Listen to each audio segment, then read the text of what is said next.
Rajasthan live का वक्त हुआ है। बहुत बहुत स्वागत है आप सभी का। मैं रविंद्र सिंह आपके साथ। अजमेर की बड़ी खबर से आइए शुरुआत करते हैं, जहां पर अजमेर दरगाह में शिव मंदिर होने के दावे के मामले में कल अजमेर सिविल न्यायालय में सुनवाई होगी।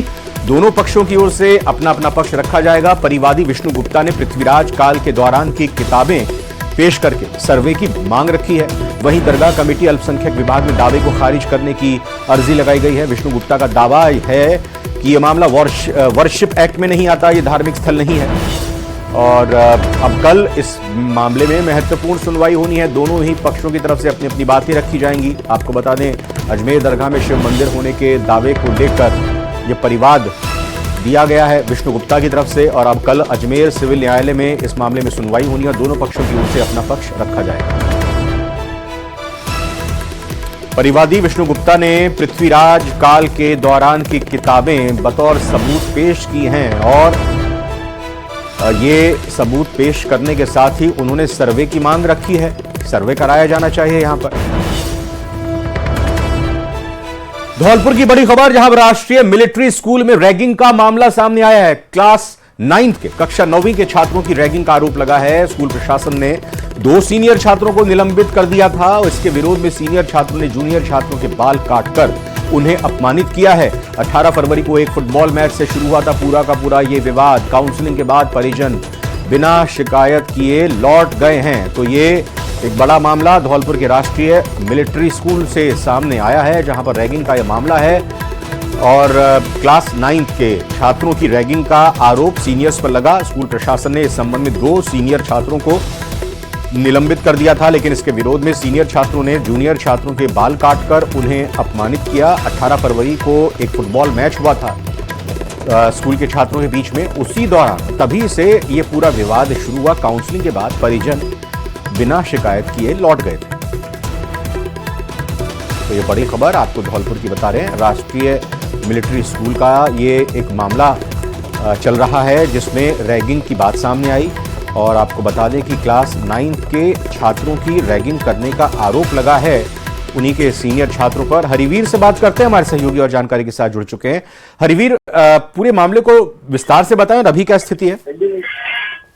जी बिल्कुल, मैं आपको बताना चाहूंगा। ये जो पूरा मामला है वो राष्ट्रीय मिलिट्री स्कूल से जुड़ा है। वहां पर एक गंभीर रैगिंग का जो मामला है वो सामने आया है। बताया जा रहा है कि 18 फरवरी को जो कबड्डी जो फुटबॉल का मैच हो रहा था छात्रों के बीच में, तो उस दौरान कक्षा 11वीं के छात्र और 9वीं के छात्र फुटबॉल खेल रहे थे। तो एक 9वीं के छात्र ने 11वीं के जो सीनियर छात्र थे उनको गाली दे दी, अभद्रता की। तो उस दौरान कुछ जो और छात्र थे जो सीनियर, उन्होंने जूनियर को पीट दिया। उसके बाद में जब स्कूल प्रशासन को जब इस मामले की जानकारी हुई तो उन्होंने जो छात्र थे जिन्होंने पीटा था उनको निलंबित कर दिया था। उसके बाद में निलंबित करने के बाद में जो सीनियर छात्रों के जो कुछ और जो उसके जो छात्र के दोस्त थे, उन्होंने जो कक्षा 9 के छात्र करीब जो जूनियर छात्र थे उनके 15 के बताया जा रहा है कि बाल काट दिए सर के। और इस पर जो सूचना मिली प्रशासन को तो उन्होंने इसको काउंसलिंग कराई। जो दोनों छात्रों के जो परिजन थे, अभिभावक थे, उनको स्कूल में बुलाया और काउंसलिंग कराई। स्कूल प्रशासन का कहना है कि जो रैगिंग के जो खिलाफ जो सख्त कदम उठाए जाएंगे। अगर ऐसा मामला है तो पूरे मामले की जांच हो चुकी है और काउंसलिंग के बाद जो परिजन बुलाए थे वो बिना शिकायत किए ही वो अपने वापस लौट गए। इसमें बताया जा रहा है कि गृह मंत्री को भी जो परिजन हैं उन्होंने पत्र लिखा है, लेकिन अभी इसकी कोई पुष्टि नहीं हो पाई है। जी हरिवीर, बहुत बहुत धन्यवाद आपका विस्तार से जानकारी इस खबर पर देने के लिए।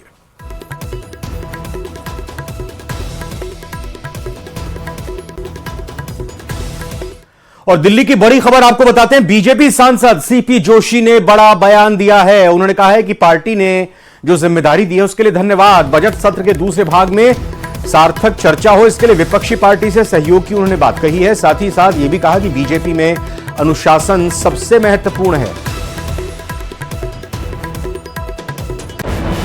पार्टी ने चाहे जिम्मेदारी छोटी हो या बड़ी, हर जिम्मेदारी को उसका सर्वश्रेष्ठ देना, उसको अच्छे से अच्छा काम करना, ये हर कार्यकर्ता करने का प्रयास करता है। और मुझे पार्टी ने अनेक मौकों पर अनेक कई महत्वपूर्ण जिम्मेदारियां दी है।